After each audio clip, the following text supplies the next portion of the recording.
My name is Alejandro Gutierrez. I am a former educator, co-owner of Central City Coffee, and I'm super happy to be here. Good morning. My name is Peter Rodriguez. I'm a San Bernardino native. I would also describe myself as a community lover. I've been in San Bernardino my whole entire life, so everything here really matters to me, and I'm glad to be a part of this conversation. Hi everyone, my name is Miriam Nieto. I am co-director of Just SB and a community member here in San Bernardino. Been living here since 2007, and happy to be here with you guys. I'm excited about this. So thank you for being here. Hi, Carolina, second part of the co-director for Just SB. I'm really excited for this first episode of our little podcast to get to know each other and connect. Cool. Hi, I'm Evan Costello. I'm an owner member of Slow Bloom Coffee Cooperative. I've lived in Southern California, like Yucaipa, my whole entire life, and I went to Cal State San Bernardino, so I love this community and what's happening, and yeah, I'm excited to be here. Hey everyone, my name's Kelley Bader. I'm also a co-member owner of Slow Bloom Coffee Cooperative. I live in Redlands, California. I'm a graduate student in Cal State San Bernardino as well. Feel very connected to and grateful for the San Bernardino community, and I'm really excited to talk about what y'all are up to. It's really exciting stuff. Awesome. Thank you guys for being here. We really appreciate your time, and we are so sorry that we are starting a little bit late. So please let us know if you guys need to get anywhere. We can also just stop, okay? Whenever you guys want. So thank you again. And then kind of just going through some of the outline, but maybe if you guys can let us know a little bit of your history, Slow Bloom. I know that you guys kind of started already, but if you guys just a little bit of your history of how you guys started and what is Slow Bloom about? Yeah, sure. So Slow Bloom, as you might know, if you've heard about Slow Bloom, is sort of like the evolution of a union drive at Augie's Coffee. The union drive happened a couple of years ago now, in the year 2020. And for a lot of reasons I'm sure we'll get into, and we'll kind of talk about that union drive. But we arrived at Slow Bloom after the union drive had not necessarily failed, but took a turn in which we couldn't get our jobs back at Augie's. And so we were left, a lot of us jobless, and a lot of us, not only jobless, but we had lost a community space, and we had lost something that, we would gather around and not only do for work and do something to provide for us, but also something that meant a lot to us. So Slow Bloom is sort of like, the coffee cooperative that formed out of those conditions, of missing this place and missing these jobs, and honestly our community too, believing in what we had started, and also having lost a place and experiencing sort of like a void in the community. And so over the year and a half or so after that, we had worked really hard with our community and with each other to make Slow Bloom happen. And today it's been open for roughly 4 or 5 months now, and it's still cooking. It's going well. Wow, awesome. Congratulations, y'all. This is great. Thank you. I guess just to add my own stuff, it's been a long time to get here. But we have a lot of plans with what we want to do, not just with Slow Bloom as a business, but as like a hub for, community organizing or anything like that. So we got some big visions for what we want to do with it. Awesome. Yeah. So in talking about how you guys started, right, Slow Bloom, and you guys kind of mentioned some of those conditions that were happening at Augie's. Can you guys dive a little bit more into what were some of those conditions? What was happening at Augie's that made you guys, say, you know what, we're out of here. We need Slow Bloom. Yeah, I think so. Like Kelley was saying, it started in 2020, which was the beginning of the pandemic. And so things really started to pop off right in March and April. People would speak up and vocalize concerns about, not having enough protection, like COVID protections and stuff like that. And management was really slow in getting back to people, if they got back to them at all, about certain things. And there was also this dynamic where a lot of workers decided not to come into work anymore just because things were so unknown, and they just took unemployment for a while. And I was one of those people, and after a while it became very uncertain about if I would have a job after a while. And it seemed to be the case with a lot of different workers. And we tried to, schedule meetings and stuff with upper management, and they wouldn't, they sort of tried to like cordon us all off and almost like pick favorites of who they would take back, and we kind of just decided that wasn't really going to fly. And so we tried to do these things together in terms of like trying to get our jobs back. And if it weren't for other coworkers, offering their shifts to us and things like that, a lot of us would not have gotten our jobs back. So it really became apparent to us right away that it was, if anything was going to get better, it was from the side of the workers and not from the side of management. And so from there, we just kind of started to brainstorm and talk about what we could do to make our working conditions better. And we landed on forming a union. It just seemed like the clearest option of what to do. We thought it would be good for the brand, drinking union coffee or whatever.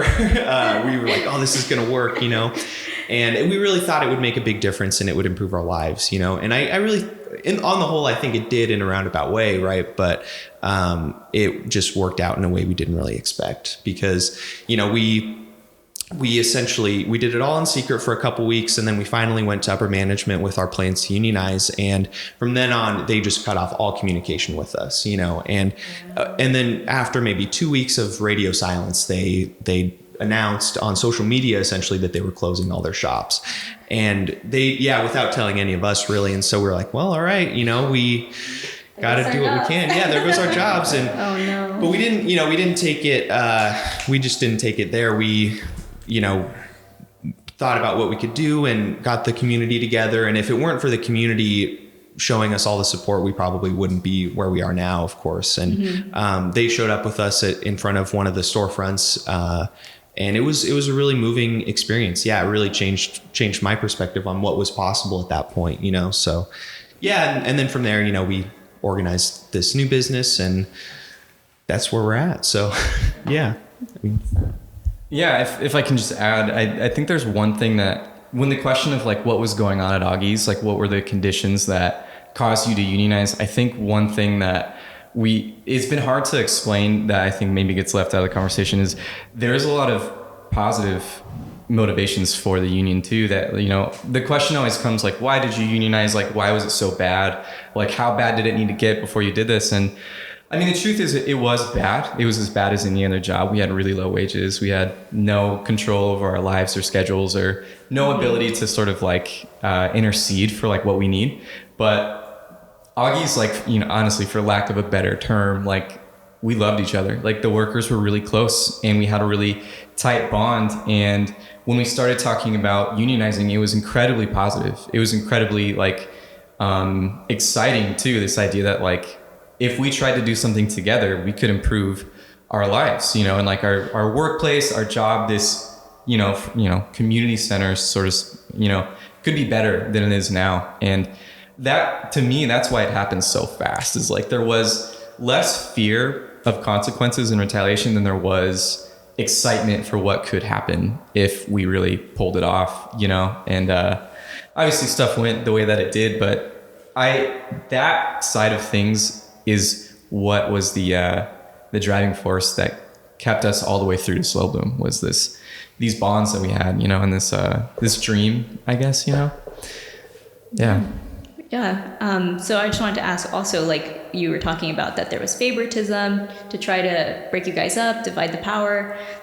Were there any promises made by Augie's to curtail unionization efforts? Did they, say like that we would, make a better schedule, we'll increase the pay? Was there any good faith, like bargaining, like that you thought the Augies had in them? No, to put it bluntly, there were no talks, beyond, as soon as word got out that we were trying to unionize, they gave us like a town hall meeting, where they said, you can all come and voice your complaints and we can address them. We can talk about it and find solutions. And we had this big town hall, and it was really beautiful. I mean, everybody that worked at Augie's showed up, and one by one, we all stood up and we said, I want a union, and this is why I want a union. And it was really powerful, and they did not expect that. I think they were imagining that they could quash it by letting us come and vent and be mad or frustrated and then leave feeling like we got it out of our system. But it was awesome. Everybody stood up and said, I want a union and I'm not settling for anything else. And it was after this town hall that we never spoke again after that town hall meeting. Wow, that's beautiful. And I think to add to that, do you guys believe that when you guys talk about the community having your backs, right, and really being there for you guys, and maybe like, was it a big proponent of like you guys saying, you know, we can do this and we're gonna be okay because the union has our back? How did you guys feel? And then also, like, what do you guys consider your community at that point? Like, who was your community? Yeah, so the day after they announced that they were closing their stores, we all went to our respective, shops or storefronts.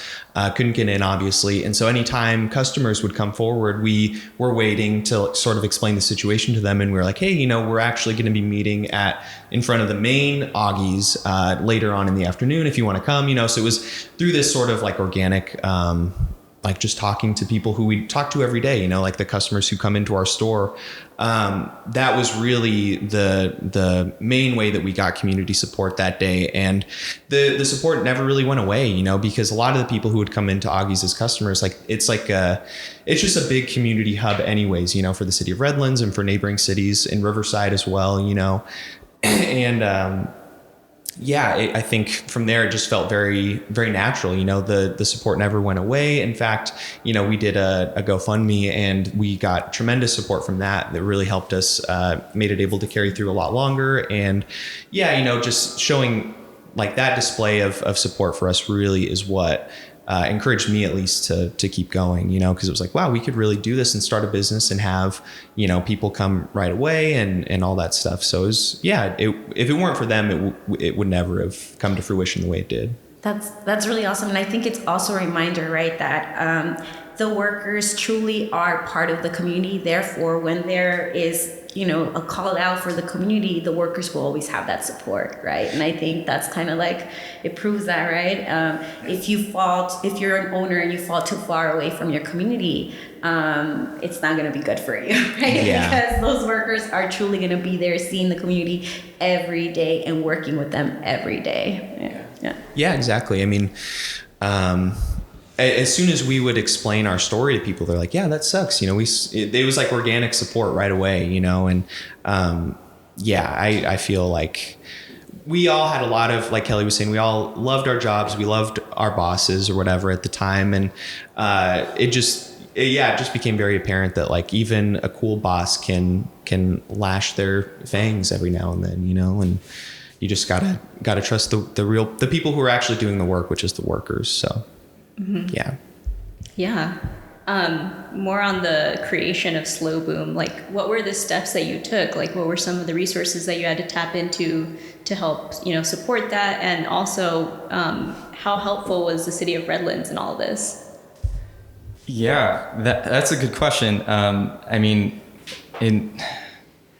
Without sounding like we don't know what we're doing, we Googled a lot of stuff because we didn't know what we were doing. And a lot of it was figuring out, okay, what is a co-op? Because people in the city had come to us, and not from the city government, but like community members have been like, you guys should start a co-op. And we're like, awesome, what is that? And so it took a lot of reading. There's a few really short books or like packages that will kind of explain how a co-op works and what it is. And so those resources were really good to just find on the internet and read about it.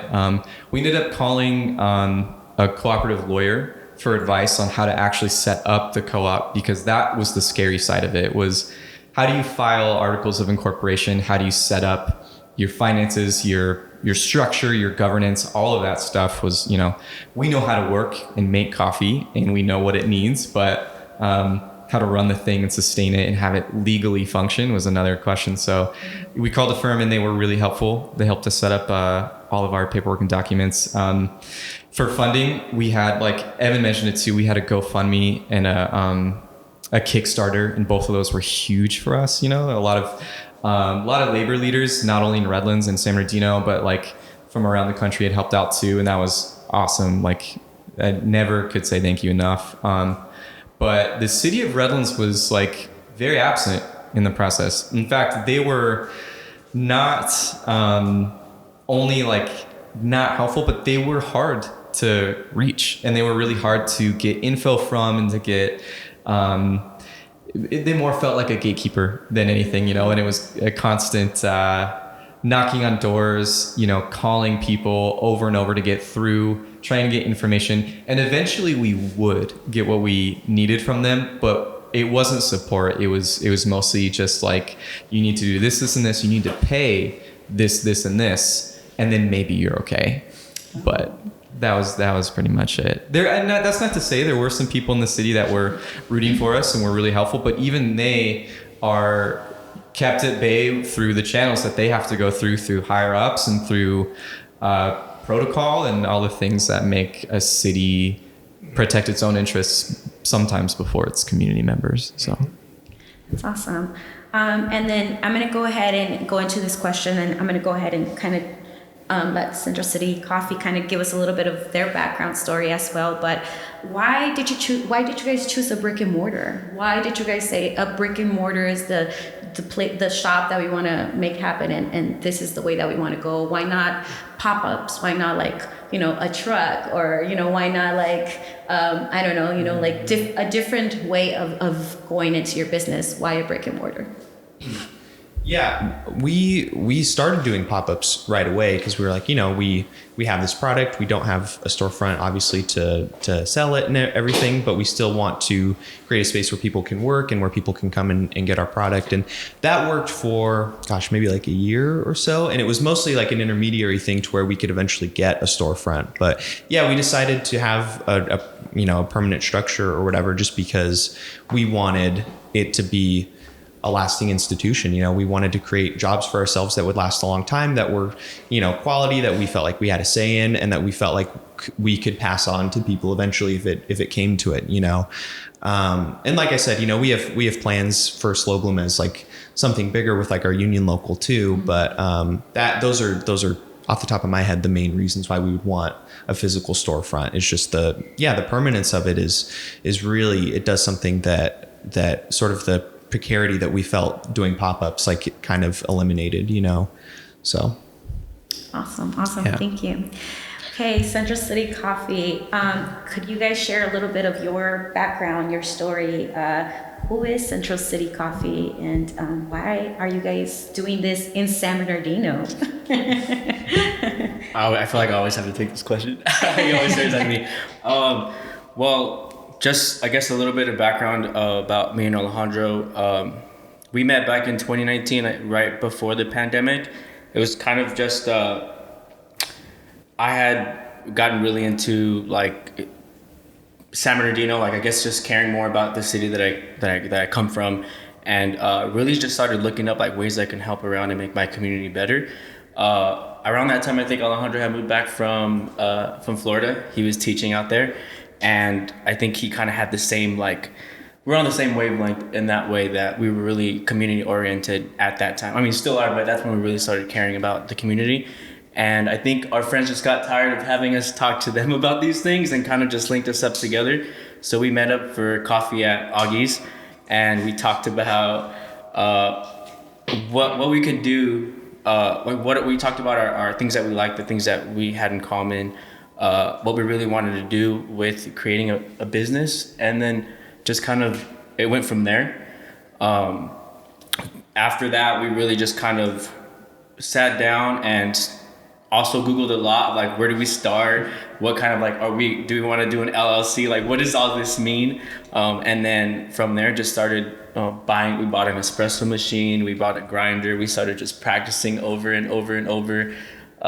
Wasting a lot of milk, and then trying to figure out like, how can we not use milk and use other ways to like practice latte art or all these different things, and like, you know, mixing up flavors and syrups and doing all this stuff at his mom's house. So we did that for a while until we really wanted to fully go somewhere and start doing pop-ups. And originally we had signed a lease for a space in San Bernardino, and that ended up not working out for many reasons, but also like something that we're still seeing often is like, you go into a building in San Bernardino and it's not taken care of. it's been vacant for a long time, and the landlords don't really care. Like, I mean, the likelihood they would rather lend it out to like a underground like weed operation than like and because they don't care about the way the building's maintenance. So that was he wasn't doing that, but that was one of the reasons why we couldn't really be in the space. We would have to put down a lot of money for tenant improvements.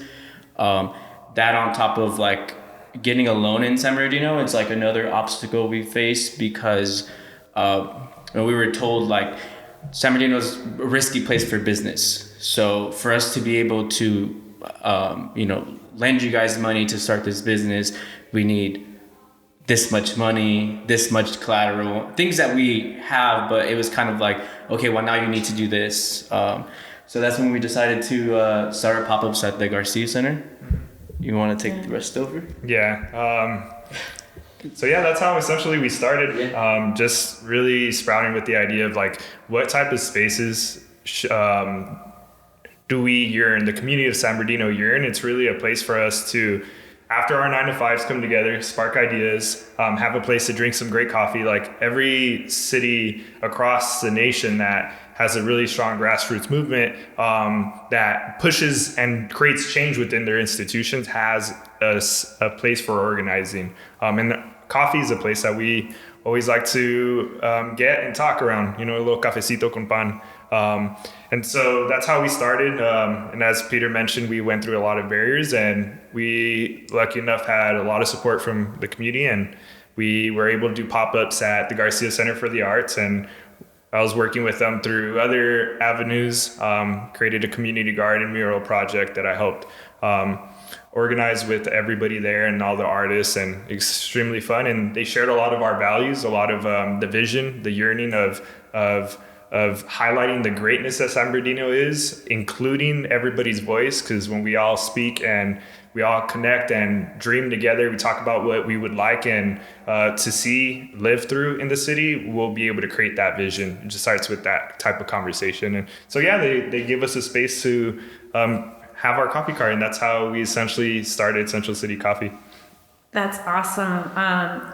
And we love the Garcia Center. And do you guys find the Garcia Center to be a great community hub for what you guys are trying to tap into, right? When working with the community and having that community-minded coffee shop, maybe? Yes. Is that a place that you guys are like really looking into it? I don't know if you guys have heard of the Garcia Center of the Arts, but it's a center it's on East Street, right? It's on East Street, and I don't know the little street, but it's East Street, 12th Street, yes. So yes, it's like a little alley, but it's like a little Spanish style hacienda, you can say. It looks like it with the fountain in the middle, right? Yeah, it used to be a old fire station back in the day. Oh, cool. Yes, it's super dope. A beautiful place, and now it's become like an artist like playground / like working hub / like community place. Just it's everything for a lot of the community. Yes. Yeah. Mm-hmm.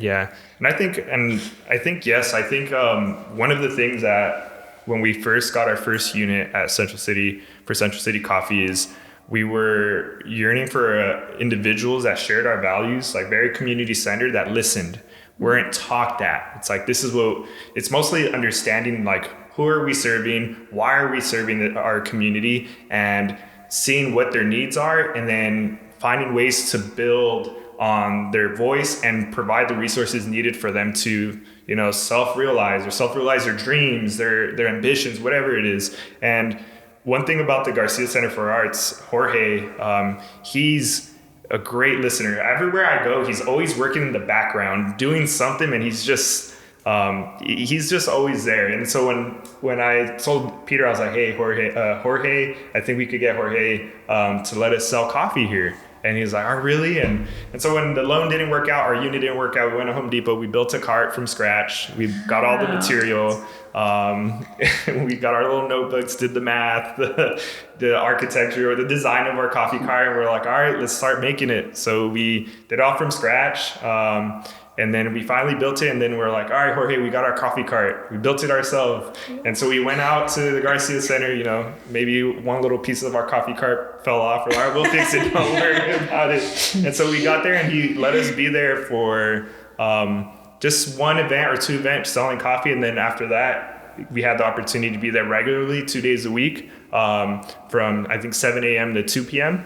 And so we were there consistently providing a space where no matter what, everybody in the community will be able to find us there, and we'll be able to talk, see what's happening in the city. And that's when our dream came alive, honestly, is when we'd see people in line and this person was talking about what they're doing. We're like, hey, you told us about this, and that person's doing something similar. And then that's when the magic started happening. And we're like, see, this is it. This is how initiatives happen. This is how people are being, we break down those silos that everybody's working in their own field, their own area. It's like those silos is really keeping us down. It's keeping us from seeing the bigger picture. And it's like when those conversations started happening, I was like, all right, it's happening. Like, we know it's going to work and people are coming. It's like when the loan provider said, hey, it's too risky, we can't give you guys this money, San Bernardino ain't going to work. And then when we got the numbers and we're starting seeing people come in and it was consistent, I was like, Peter, we could prove them wrong. Like, we got the data that's to prove them wrong. And so that's how we started, and that's where we're at now. We're like, all right, it's working, and now we just got to continue to push forward to get our brick and mortar as well. Mm-hmm. Yeah, I've been hearing a lot of similarities, you know, this city being kind of like a gatekeeper, turning to community for support, and like even just like Googling how to start a business because you don't really know where to start.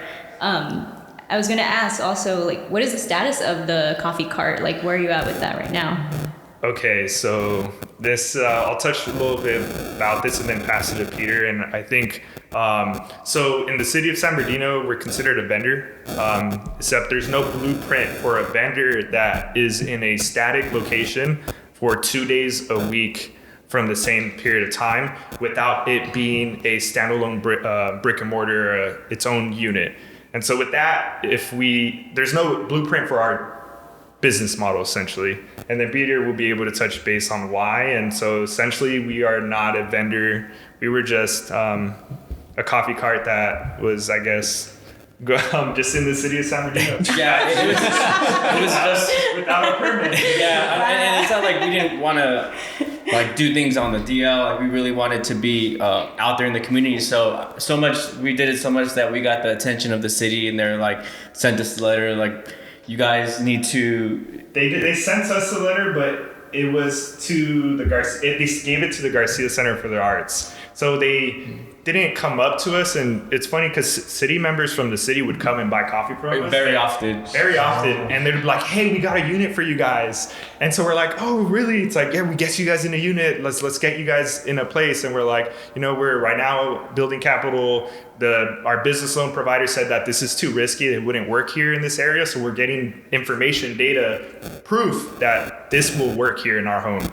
And so we talked to some city individuals there, and then that same day we get a letter saying, like, it's come to our attention that you guys are selling coffee here, but we don't have any of your information in our records. But we're registered with the county. Everything in the county side is good, but the city side is where we hit road bumps. And so there's no blueprint. We're considered a vendor. If we wanted to be there for 2 days a week, we had to create the Garcia Center to be an event space. What is it called? Yeah, so we would need like a temporary food facility. We'd pretty much be hosting like an event twice a week or however long for, I think the limit is like 15 events or something. And then after that, you have to pay like the $2,000 again to keep that going. And we're like, well, that's not going to work. That doesn't make any sense for us to do that.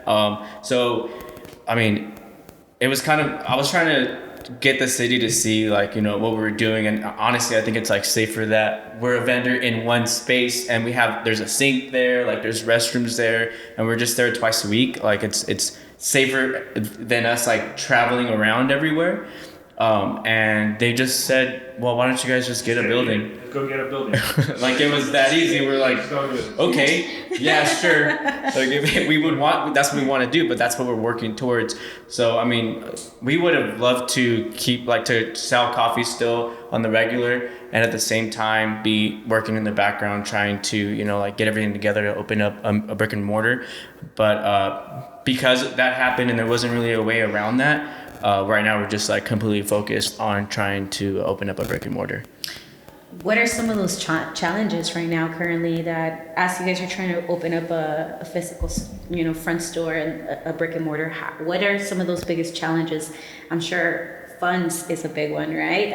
Do you guys have any champions or any city leaders or community organizations that are working with you guys and kind of supporting that kind of vision of what you guys have, and maybe supporting with that, you know, funding by actually giving you guys some capital so that you guys can get that brick and mortar? Well, for starters, like, I think everything really does happen for some reason. Like, we ended up at the Garcia Center instead of our own brick and mortar in the beginning, and that really allowed us to gain following from community organizers and different organizations. So now being in the spot that we're in, every single person we talked to while we were selling coffee is, like, reaching out to us and letting us know, like, there's this space that I've seen down the street, or you know, like, there's this realtor that can help you negotiate a better lease term. So all those things are really helping. I mean, we've gotten we're always talking to Just SB to uplift San Bernardino, everybody, like, here at the Unity Center, the Garcia Center too as well. And that really is, like, the bright side of things, you know, that we have so much help from organizers with, like, when it comes to finding a unit. Like I was touching on it earlier, it's very difficult in San Bernardino.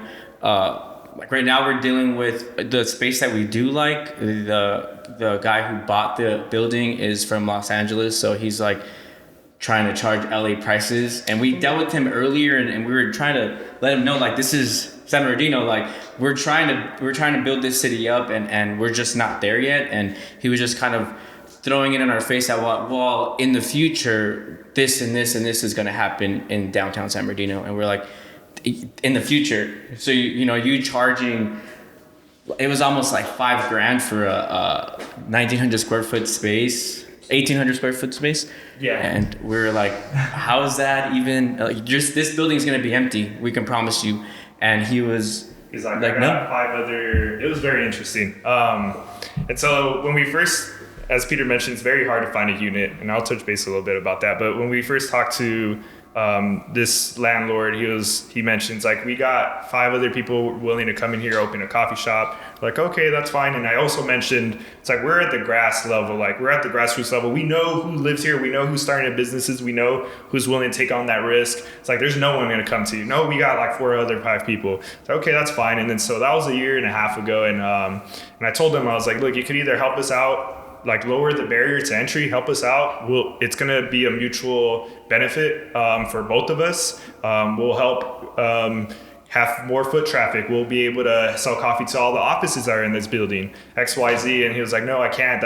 I want some people who have big visions for this place that's going to be able to bring in 300 people a day, blah, blah, blah. And I was like, okay. And that's kind of how the conversation ended. And I said, well, you're going to have it empty for this next year if you don't work with us. And it's been empty for the last 1.5 years since then. And then what I found really interesting is after we had that conversation with him, he actually put a sign up on his building saying, looking for a coffee shop, after our conversation after that. And so, Peter is the one that told me about it, but I was like, I ain't tripping, because I was pretty pissed because when we brought that idea to him, and he was like loving it. He was like all for it. So we thought, like, oh, we're gonna be able to work with him really well, because he was like, yeah, we could put tables out here. That's a great idea, like a good community coffee shop. And then the other funny thing is, like, I was just kind of taking notes while we were having this like phone call with him, and Alejandro was kind of trying to negotiate with him. At the end, he like offers Alejandro a job. He's like, "You should come work with me in real estate." Like, Yeah, that's what he told me. Are you serious, dude? Like, in a coffee shop. He's like, you should be in real estate negotiating. And then just like spends money on this huge banner to put out the building that says like "looking for a coffee shop." And I'm like, this guy. It's always the worst people. Yeah. It's just like, I think it's because his intention is to make money. We're on different. Our intention is like to create community, to create a space. So we're still trying to. We really like that space, and a lot of the spaces we've looked at are in really bad shape. And so spending a lot of money on tenant improvements is something that we really don't want to do, especially if we don't own the building. So it's like, if we ever want to grow out of that space, like, I'm gonna take the sink with me. You know what I mean? Like, this is crazy. Like, how we're having to put like and they're advertising this space for like, a retail or restaurant, but there's no restroom in it. You know what I mean? Or there's no like, so how are you gonna expect for somebody to come in there, especially in San Bernardino where there's a lot of barriers as it is. Yeah. Right. That is very interesting, and I think it's a common theme, right? That a lot of businesses in San Bernardino are going through. But wouldn't it be nice if the community kind of rounded up and kind of pushed that landlord to really, say, hey, these are people that are really about our community. We want to see them there. No one else, them. Just a thought, community. Yeah, I mean, even from selling at the Garcia Center, how we were saying we would have some people that work for the city or the county or the state from downtown come get coffee from us. They would tell us about that. we'll talk to. They know the owner. We'll talk to him for you. So we were getting some support from city. I think. I like to give them the benefit of the doubt because the city has been through a lot. So I think they're obviously underfunded. They have been for a long time. I know that it's a mixture of like that and like a lot of people they work for the city, they're not from the city. So there's that disconnection between the city and the community. But hopefully that gets better and it gets easier for people in San Bernardino to open up small businesses that are community oriented. Right. I feel like, the city, underfunded or not, it should be giving resources to local businesses and entrepreneurs. And I think one thing that resonated, right, that this landlord who is from LA and, jacking up the prices here in our community and saying, well, in the future, there's going to be this much happening, right, in development. But he forgets, and landlords forget, that you guys are creating that future, right? We are creating that future by being in that space, by being in that area and providing services for our community. We are creating that future as we're going. Therefore, you're kind of banking on you, banking on you guys to like make that happen, right? And they're banking on us to make it happen, and they're having the community put that risk. We're the one taking our risk when we already don't have wealth equity to even do this type of thing.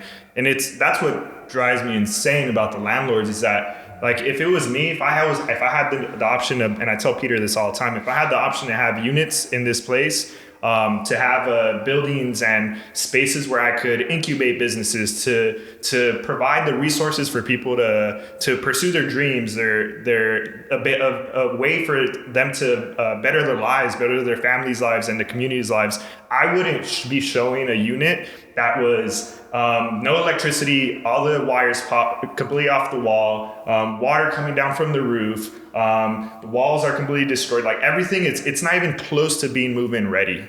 And then they say, this is how much it's going to cost to get in here just to get the keys. And then this is what you need to sign. This is what, like, a person that wants to open up the business, this is what needs to sign. And after you sign, we'll start fixing the unit. And after that, and that just blows my mind, where it's like, okay, they're having us put on the risk, and they're the ones that they want us to create that future, and yet they're not really helping us. They think just by them being the owners that they could just be like, oh, we already gave you enough because we own this building. Yeah. And it's like, what? And that's what drives me insane. I tell Peter this all the time. Yeah, and it's also, I mean, let's be realistic. Like, it's their tax write-off. You know what I mean? We've gone to see units, and then they're like, oh yeah, this landlord owns all these 5 units in this. It's all empty. You know what I mean? They're all empty. Like, And it's not like a little shopping mall. It's like, you know, like all these, they could be cool little individual shops, you know, like to emulate like a nice downtown. But it's like, oh yeah, this guy owns all of them. They've been vacant for forever. And they keep it vacant. Right. Yeah, and it's, you think about like, what's the reason for that? Well, because they need a tax write-off. And unfortunately, like San Bernardino is a big tax write-off place for a lot of these people who own a lot of property. Right. I kind of want to, you know, ask you guys, like, what were some of those challenges when acquiring a brick and mortar? Did you guys have similar challenges, or, you know, what are the challenges of your own, and how did you guys get past those? Yeah, I mean, a lot of those same things are happening in Redlands downtown. You know, a lot of the downtown spaces are LA prices, you know, and it really forced our hand a lot, you know, because that's where we used to be. Where, you know, the shop was downtown and people knew we were there and they would come and have their coffee. But, you know, we weren't super interested in staying downtown on our own.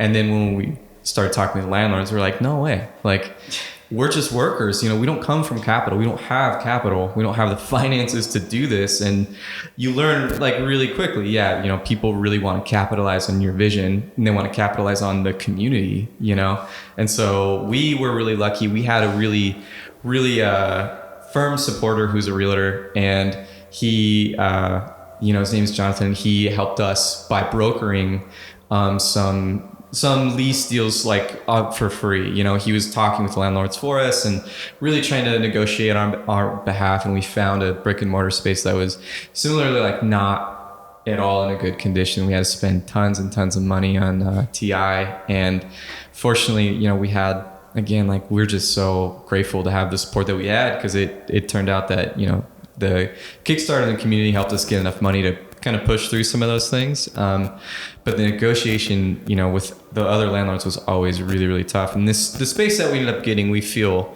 really, really lucky. You know, the landlords had been wanting to have another food establishment in there. It was a glass shop for about a decade. But before that, it was their family's fish market, you know. And so they're like, we want to see it full of life. We want to see people gathering there and having coffee and having, you know, food and stuff like that. And so, yeah, there's always a property manager to deal with, and that's always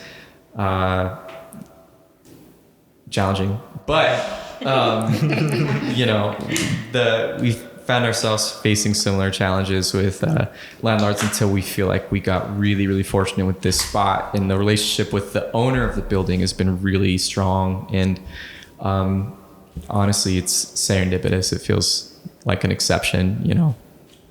Yeah, can we get John's number? Absolutely. He goes hard, and he's a huge supporter of the visions of the community. So yeah. Awesome. Yeah. Similar to like that question, I know you guys were talking about like looking at different spaces. So I was just wondering, like, where are those actually located? Would you ever move outside of downtown, or you got your heart set on downtown? So we've seen a total of 5 different units all over the city of San Bernardino. And so ideally we would want to be in downtown, anywhere within a proximity of downtown, whether it's right off of Court Street, East Street, or we're going a little bit farther to here around in this area, off of Highland even. And so, yeah, I think, and Peter, you could touch upon this, is San Bernardino's our home. This is where we work, play, and live. And so we want to be here no matter what and show everybody that this is possible. But it's been challenging to find units, that's for sure. Yeah, I think ideally it would be nice to be in downtown only, really, because I feel like I think we want to play in our city more than we actually do. It'd be nice to just be down there and kind of just highlight the diamonds in the rough, you know, like the gems that are down there, like the California Theater. It would just be nice to have it be more of a walkable place and having people really congregate in that area. But we've said it before, like we will go anywhere in the city. I think that we gained a confidence from being at the Garcia Center and seeing people come from a lot of different places, like the west side of San Bernardino or the east side, just coming to get our coffee. And really, after a while, like, we were putting tables out because we were like, well, we have customers to serve, like, just sit down and when there's nobody here, we'll talk. You know what I mean? So I think that made us gain a lot of confidence. And that's why we've been also looking at a lot of different places, because I think we would get support from the community wherever we'd be. So Yeah. It's good that you guys are building up that community support and that confidence, because you need that to be able to open, a business. How do you feel opening a coffee shop in San Bernardino where there's 7 Starbuckses and no local independent coffee shops? we're stoked about it. Yeah. It's not like a bad thing for us. I think we see it as like, Yeah. I was trying to make this comparison with Alejandro earlier. It's like, you guys know where Meatless Cafe is. It's like comparing Meatless like a Del Taco. Like, they're similar in what they do, but they hold different spaces in the community. Like, it's Meatless, you could say, is San Bernardino. You know what I mean? Like, a family goes there. You go there as a kid. Like, you have more memories there. It means something. Del Tacos are everywhere. You know what I mean? And it's like a grab and go. You get your coffee and you leave. It's not. Coffee shops, in our opinion, are really versatile spaces. Like, it could be as serious as organizing and creating movements, creating the space for those movements, or it could just be a place where people just go to study or on little dates, or it could just also be a fast coffee place. And we don't have a lot of those spaces in San Bernardino in general, so that's I think will make us stand out. That's awesome. It's not really a negative thing. And please hold that thought, because we're going to go into that in a little bit. But I definitely want to ask Slow Bloom, how do you guys feel about opening up a coffee shop where there are many mom and pop coffee shops in Redlands, right? Like, what is the feeling like there? Yeah. For myself, I've worked in coffee shops all over Yucaipa and Redlands. I've also worked at Starbucks in like 2 different instances, and you're right, it's a very different vibe. Like, working there is like you're on an assembly line essentially, and they always make these sort of superficial efforts to like reach out to the community and stuff like that. But it's always either short-lived or half-baked or left-footed, whatever phrase you want to attach to it. But as far as Slow Bloom being one of many independently run coffee shops in the city, it's not something I necessarily lose sleep over, because like I was saying before, the community showed us very particular support, and I feel like that alone is enough to kind of go off of, and it's not to say, there's ill will with other coffee shops. Like I said, I've worked at plenty other ones. I have lots of good relationships with the workers and the owners at some of them too. But for ourselves, we have tremendous amount of support, and we really feel like we're a veritable institution in the community, like with our vision that we want to see happen in the city. And like I said, the support, it just feels very organic. And I always call it like the Athenian Agora, right? It's like where people go to like share their ideas and sort of network and things like that. It's an amazing space we've put together. Honestly, it's worked out better than I could have hoped. So That's awesome. And with that point, we're going to go into why are coffee shops important in the community that you serve? Why is Slow Bloom important in Redlands, and specifically the area where you guys are located? Yeah, I mean, some of it is just in the language that we're talking about, like this idea of a coffee shop and a community space go hand in hand. Like they're inseparable, and so like it's unlike a lot of other businesses, like there's this feeling of like ownership for the space beyond the people that just work in the space. I think that's accentuated by the fact that the people that work at Slow Bloom own it. There's nobody outside the shop who's benefiting from the work that the people in it do. So there's this breakdown of the barrier between the people that come in as customers and the people that walk into work.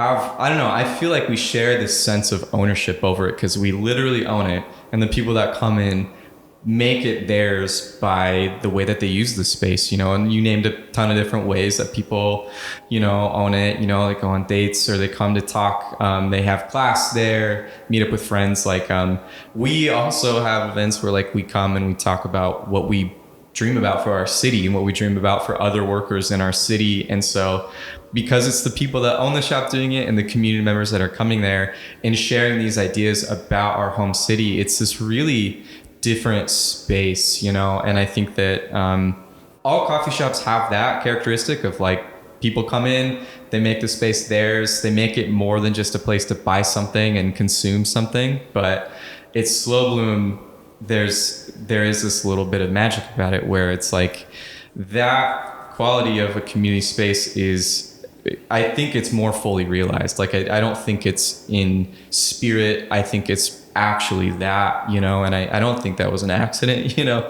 I think that, like Evan was saying, the support like that Augie's had for a decade, you know, was carried over into Slow Bloom, and it's just transformed through what we went through into something a little bit more. And, you know, like, I think that that's something that Central City Brewing has in San Bernardino too, is like, you're right, there are no other spaces. Like there's this thing that sets you apart in a similar way that what we are has set us apart from the other mom and pop stores and the other commercial, you know, more corporate spaces, that like people will walk into and make something with you, you know. And I think that I don't know, it just kind of is something that I know you guys are trying to do on purpose, and it's something we try to do on purpose, and it's something that we've realized and we're trying to preserve and maintain, you know. Yeah, because a lot of people, like the logic behind opening a coffee shop is like, oh, you know, I have this extra capital lying around or whatever, I should open a small business. And you know, that's a fine motivation to do whatever you want to do. But if, you know, whatever you look for in the world is what you find, right? And if that's all you're looking for in the world, that's all you're going to get. Whereas like we have sort of a vision maybe that sets us apart in a certain way, you know. And we obviously, like, we want our business to be successful, but more than that, we want to foster a sense of community that is lasting, you know, and can actually make real change, and that doesn't have to necessarily rely on the people who have the capital. You know, we can sort of force our hand in a way that they always force theirs. So. Mm-hmm. That's beautiful. That's beautiful. And I definitely want to give you guys the same question. Why is Central City Brewing coffee, right? Why is this a coffee shop that is needed here in San Bernardino? And what is that cultural meaning of having that coffee shop here in our community? Let's see. I'll touch base a little bit and then pass it to Peter. I think so in 2018, I went to an organizing conference for teachers in LA, and we went to the center of where the educational walkouts in LA happened. And I asked them a question. I asked them, like, you all were the ones that organized it. How did this movement that had an impact on my life, that because of you guys, I have access to a better higher education, and it created, it changed my family's and my life. And they said they had a space that cultivated an opportunity for them to talk about the issues and to create that movement. And then when I reflected on that question, on their answer, I also asked, like, where? And they had a coffee shop called La Piruña in LA. And so I reflected on that. I was like, that's what San Bernardino is missing. We're missing a coffee shop or a space for us to gather, because we all have the ideas. We are yearning with this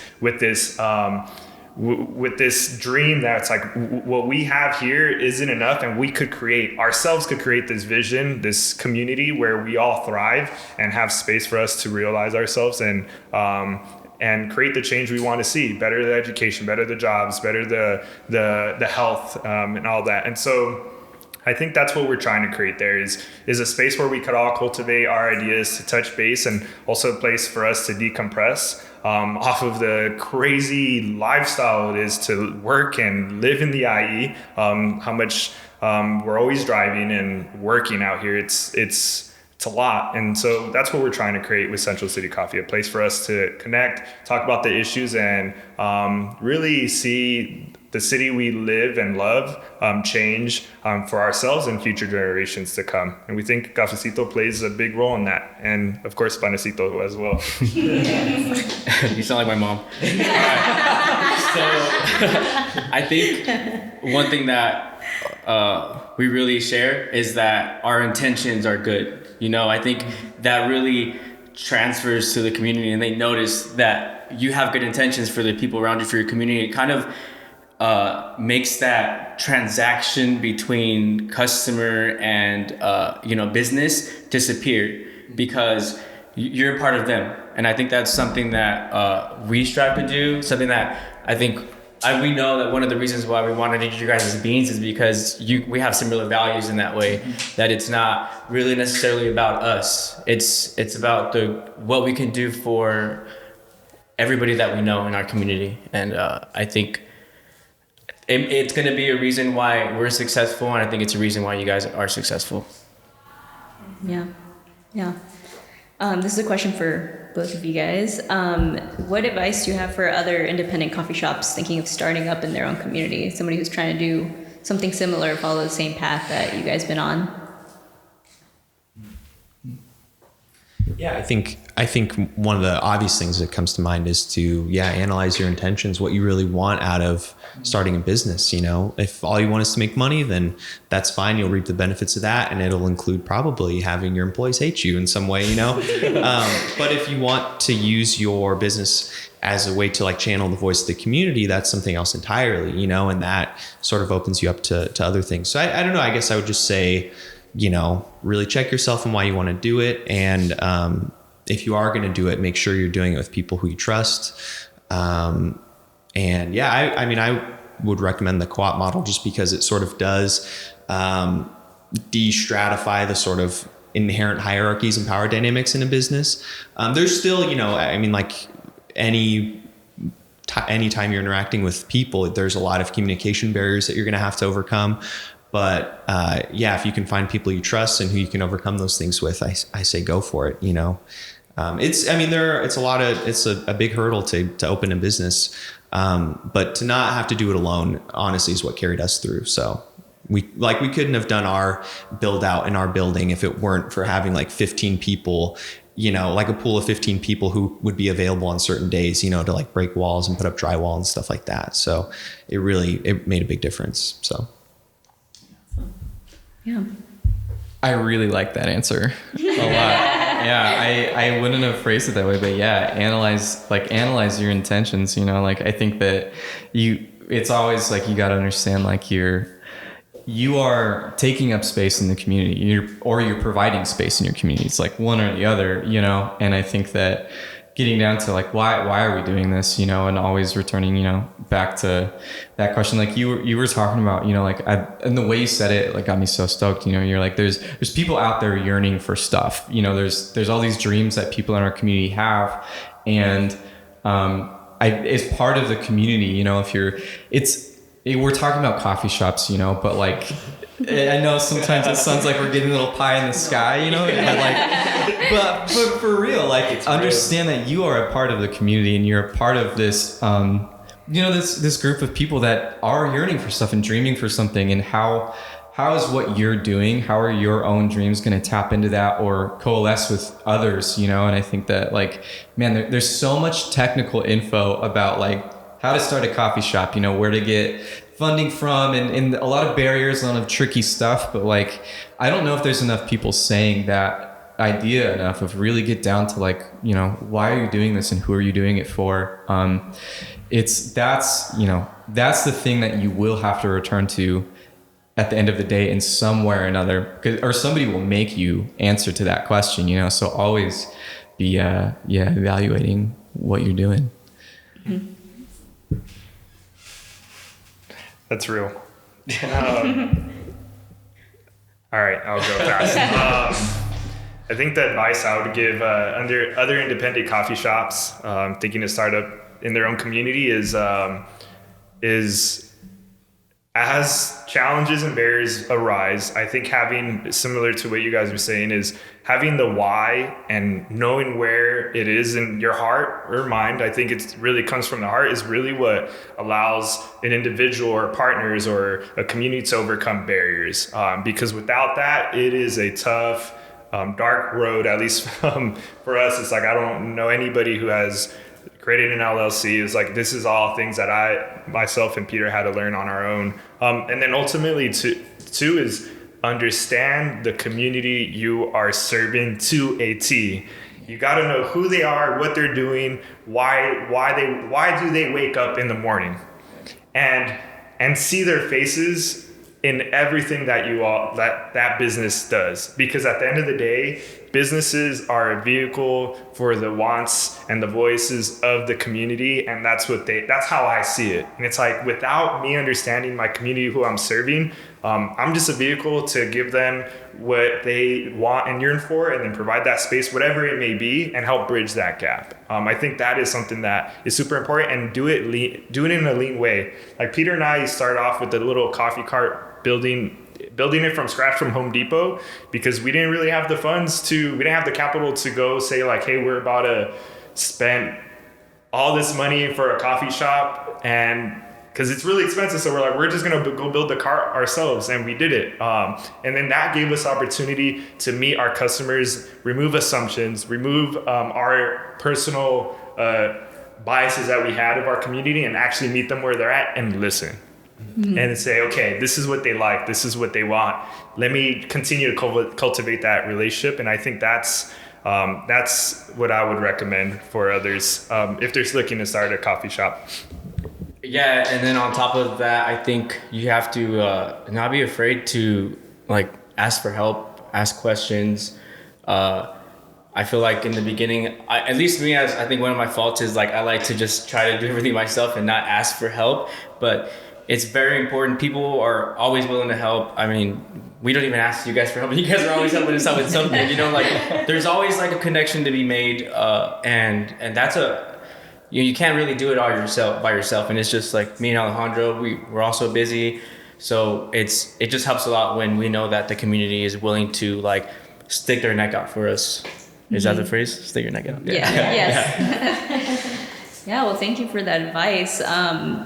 I guess I'll just kind of wrap it up. Like, this is the time for you guys to plug Kickstarters, GoFundMes, Instagrams, websites, Slow Bloom.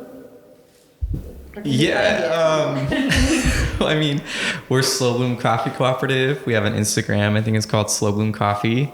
You can find out anything we're doing on our website, which is also Slow Bloom Coffee. And we'll be very vocal about what we're doing next and what's coming up. But yeah, that's us. Central City, Kickstarter. Yeah, you could find us on, I think we have every social media as Central City SB. SB for San Bernardino. And, we also have a Kickstarter, so you could search Central City Coffee pouring back into the community, and you'll find us. And just, keeping up on our Instagram is mostly where we post. We're not doing pop-ups right now because we're fully trying to focus on the brick and mortar aspect of the building. And also it's kind of like too hot to be serving lattes and under an easy up. You know what I mean? So yeah, we did one like 2 months ago and we're like, dude, this is insane. Like everything's melting. It's hot. And so right now we're just focused on that. And like I said, you can stay updated by following us on Instagram. So cool. Well, thank you everyone for your time. Thanks for coming out and talking to us. Miriam? Yeah, no, I just want to say thank you so much for you guys being here, and definitely, I know it was super last minute kind of, and you guys all like said, yes, let's make it happen. So I really, really appreciate that. And I think we're all about community here, and, thank you for that. Appreciate it. Definitely. Yeah, I'm excited to see what you guys are doing in the future. And thanks for having us. It was a blast. Yeah. Yes. So much. Thank you, community. Just SB, follow us on Instagram as well. And our website. And look out for the podcast.